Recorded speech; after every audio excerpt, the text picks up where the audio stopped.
The question arrived before the answer, like a door opening before anyone knew who knocked. Emma Carter felt it the moment she stepped into the library. A quiet pull toward something unfinished. Rain traced thin lines down the tall windows, and the room smelled of paper and old wood. She had been here many times, always to think, always to hide inside her thoughts. Tonight was different. Tonight she had a reason that made her heart beat faster than usual. Daniel Brooks sat at the long table near the back, his posture relaxed, his focus sharp. He looked like someone who belonged in calm places. Books surrounded him, not in piles but in neat rows, as if each one had a purpose. People said Daniel knew a lot.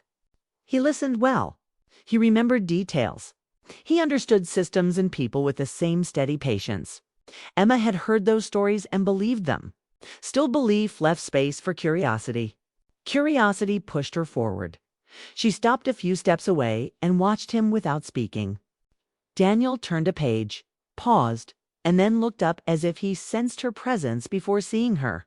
His eyes were kind, not surprised, and that unsettled her more than if he had been startled. "Hi," he said, closing the book. "Hi," Emma replied, her voice steady though her chest felt tight. She held a thin notebook against her side, its cover worn from use. "Can I ask you something?" He gestured to the chair across from him. "Sit, ask." She sat and placed the notebook on the table but did not open it yet. For a moment, neither spoke. The quiet stretched, but it didn't feel empty. It felt like waiting. "I heard you're good at helping people think things through," Emma said. Daniel smiled faintly. "I try. What are you working on?" She slid the notebook toward him. He opened it and began to read. The pages were filled with short lines, half sentences, and questions written at odd angles. Some words were crossed out. Others were circled as if she had wanted to return to them, but never did. Daniel read slowly, carefully, like the meaning mattered more than the speed. Emma watched his face. She expected him to explain, to analyze, to offer solutions. That was the test she had planned. She wanted to see how sharp he was, how fast he could reach conclusions. She wanted proof, but Daniel didn't rush. He didn't speak. He kept reading until he reached the last page, then closed the notebook and rested his hands on it. "This feels personal," he said. Emma nodded. "It is." He looked at her, not in a way that searched for answers, but in a way that made space for them. "What do you want from this?" She hesitated. The truth hovered on her tongue. "I want to understand why I can't finish my thoughts," she said. "Why I stop when things matter." Daniel considered her words. "Sometimes people stop because finishing would make things real," he said. "And real things can change us." The words landed softly but deeply. Emma felt them settle somewhere she hadn't expected. She hadn't planned for this kind of answer. They talked for a while after that. Not about the notebook, but about small things. Where Emma grew up, why Daniel liked quiet places, what it meant to feel busy without moving forward. The conversation flowed easily, faster than she had expected, and when it ended, she felt like something had begun. They started meeting more often after that. Sometimes at the library, sometimes at a cafe nearby where the windows fogged in the cold. Emma asked questions that seemed casual but were carefully chosen. She asked how he made decisions, how he handled doubt, how he knew when to trust someone. Daniel answered honestly, never trying to impress her. He spoke simply with care, and when he didn't know, he said so. Emma told herself she was still testing him. Each meeting was another measure, each answer another mark. But the tests changed shape. They became softer, closer to the truth. She found herself sharing stories she had never planned to tell. About leaving home for college. About choosing work that felt safe instead of work that felt right. About the quiet fear of being ordinary. Daniel listened. He didn't interrupt. He remembered details she forgot she had shared. He noticed when her voice changed. When she paused, he waited. One evening they walked along the river as the city lights reflected on the water. The air was cold, and Emma pulled her coat tighter. Daniel matched her pace without thinking. "Do you ever feel like you're behind?" Emma asked suddenly. "Behind what?" he asked. Behind who you thought you'd be by now, she said. Daniel nodded. Yes, but I've learned that timing isn't a race. It's a conversation. She smiled at that, then fell quiet. The truth pressed closer. She wanted to ask him something harder, something that risked more than comfort. Why do you help people? She asked. He took a moment. Because I know what it feels like to be misunderstood, he said. And because being heard can change a day. Sometimes, a life. Emma felt a warmth spread through her chest. The test was slipping away from her control. She realized she was no longer measuring him. She was learning him. Days turned into weeks. The rhythm of their meetings became familiar. Emma began to look forward to the sound of his voice, the calm way he said her name. She noticed small things, how he smiled when she laughed, how he held the door without making it feel like a gesture, how he asked questions that made her think instead of defend. Late at night, she reread her notebook and added new lines. This time, the sentences were longer, clearer. Daniel had not given her answers. But he had given her courage. Still, she kept a distance. She told herself it was smart. She told herself this was just curiosity. But the quiet moments betrayed her. The way she felt when he was near. The way she missed him when he WAS'd in T. one afternoon. As autumn deepened, Emma arrived early at the library and sat alone. She watched people come and go, each carrying their own stories. She wondered which ones were brave enough to be seen. Daniel arrived a few minutes later and sat across from her. You look serious, he said. I've been thinking, she replied. That can be dangerous. He said lightly. She smiled, then grew still. Do you think people can really understand each other? She asked. Daniel didn't answer right away. He leaned back and considered the question as if it deserved respect. I think they can, he said, but only if they're willing to listen without trying to control the outcome. Emma felt her heart tighten. And if they're afraid? Then they take smaller steps, he said. Fear doesn't mean stop. It means be careful. The room felt quieter than before. Emma realized she was standing at the edge of something she hadn't planned. The test had turned inward. She was no longer asking what Daniel knew. She was asking what she was willing to risk as they packed up to leave. Daniel paused. Can I ask you something? He said. She nodded. Why did you bring me your notebook that first day? He asked. Emma's breath caught. She could lie. She could keep it safe. But the moment asked for honesty. Because I wanted to see if you noticed what others missed. She said. Daniel studied her face. Not with pride, not with judgment, but with understanding. Did I? He asked. Yes, she said softly. They stood there, the air between them full. Daniel looked like he might say more, then stopped. Good night, Emma, he said. Good night, she replied. At home, Emma sat on her bed with the notebook open in her lap.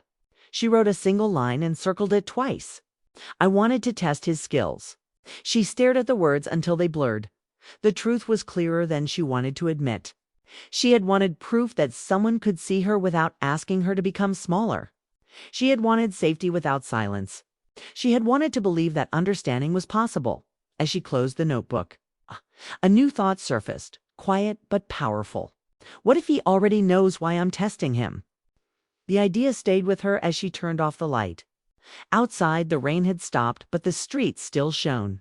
Somewhere in the city. Daniel Brooks was likely reading or thinking or listening to the world in his careful way. Emma lay awake. Her heart full of questions she was no longer sure she wanted answered. The test had begun as a simple challenge. Now it felt like a promise she wasn't sure she could keep. Daniel Brooks had known from the start. Not every detail, but enough to understand Emma in ways most people couldn't. He noticed the questions she asked that weren't really about knowledge.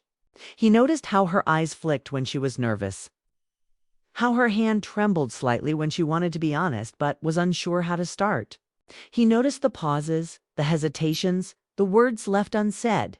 He understood her carefully built walls, and he didn't try to break them. Instead, he waited, letting her decide how much she wanted to reveal. Their meetings continued with a rhythm that felt natural, effortless even. Coffee shops in downtown Portland, the quiet corners of libraries, and long walks through streets lined with autumn trees became their shared spaces. Emma still told herself that she was testing him, but Daniel's awareness of her motives didn't bother him. He found her curiosity compelling. He admired the way she approached life cautiously, yet still sought connection. Weeks passed, and Emma found herself thinking about Daniel at odd moments, during work, while reading, and even while cooking dinner. She noticed the small habits he had, the way he adjusted his glasses when deep in thought, how he tilted his head slightly when listening, how he never interrupted even when he knew the answer to a question. There was a comfort in it, an emotional gravity she couldn't ignore. One rainy afternoon, they met at a quiet cafe. The rain tapped steadily on the windows, creating a rhythm that matched Emma's heartbeat. Daniel was already there when she arrived, sitting at a corner table, his notebook open, pen poised. She slid into the chair opposite him and placed her bag gently on the floor. "You look thoughtful," he said, glancing up. "I've been thinking about us," Emma admitted, her voice low. She immediately regretted the words as soon as they left her mouth. But Daniel didn't flinch. He didn't look shocked. He simply nodded and waited. "What about us?" he asked, his tone gentle. Emma hesitated, searching for the right words. "I mean, you always seem to know what I'm feeling, even before I do. I wanted to test you, and now I don't know where the line is between testing and caring." Daniel smiled softly, a mixture of warmth and understanding. "I've noticed your tests," he said, "and I understand why you felt the need to do them. But they weren't just about me. They were about making sure it was safe to trust, weren't they?" Emma's breath caught. She hadn't expected him to name her fears so clearly. "Yes," she whispered. "I didn't want to admit it, but that's exactly it." Daniel leaned back, thoughtful. "Emma, trust isn't given lightly, and it isn't earned overnight. But it grows when people are brave enough to be honest, even when honesty feels risky." She studied him carefully. His words, calm as they were, resonated with something deep inside her. "I'm not sure I'm ready to stop testing," she said, almost reluctantly. "What if I get hurt?" Daniel reached for his cup but didn't drink. "Then you take a chance anyway. Hurt isn't always permanent. Understanding and connection, those are lasting." Emma looked out the window, watching the rain blur the city lights. She felt a pull, a mix of fear and longing. The test she had started as a challenge had become something far more personal. She realized she wasn't trying to see how smart Daniel was anymore. She wanted to see if he could understand her heart, if he could see her even when she was careful to hide parts of herself. Days turned into weeks, and their conversations deepened. They shared childhood memories, small regrets, and quiet victories. Daniel never judged. He simply listened, his responses measured, insightful, and often leaving Emma thinking long after the conversation ended. She began to look forward to these moments more than she expected, feeling a growing warmth she couldn't ignore. One evening, Daniel invited her to walk along the waterfront. The city lights reflected in the water, golden and soft. Emma walked beside him, her hands buried in the pockets of her coat, sure whether to speak or remain silent. "Emma," Daniel said gently, breaking the quiet, "you've been pulling back lately. I notice it." Emma paused, caught off guard. I didn't mean to. "I guess I'm still scared." "Scared of what?" he asked, his voice calm but earnest. "Of feeling too much," she admitted. "Of trusting too quickly. Of losing myself if I cared too deeply." Daniel stopped walking and faced her. "And what if feeling too much is exactly what you need?" he asked. "What if trusting someone completely is the only way to know yourself?" Emma's heart pounded. She had never said those words aloud. She had kept them locked inside, unsure if anyone could hear them without judging. Yet Daniel's eyes, steady and open, made it possible to speak without fear. "I don't know if I'm ready," Ski said. Honestly, Daniel nodded, as if expecting that answer. "You don't have to be ready all at once. Sometimes you just need to take the first step." The first step. Emma felt the weight of it in her chest, heavy but inviting. She realized that she wanted to take it, even though uncertainty hovered at the edges. "Daniel," she began, her voice trembling slightly, "I tested you. I wanted to see if you could understand me. And now, I'm not sure who is testing whom anymore." Daniel smiled, a soft and knowing smile. "Emma, the truth is, I've always known. I knew from the first day you handed me that notebook. Not everything, but enough to understand why you were cautious. You weren't testing my knowledge. You were testing whether it was safe to care." Her eyes widened. The honesty in his words left her breathless. "And is it safe?" she whispered. Daniel took a careful step closer, not touching her. Just close enough that his presence filled the space around her. "It depends," he said gently. "Are you ready to stop testing and start trusting?"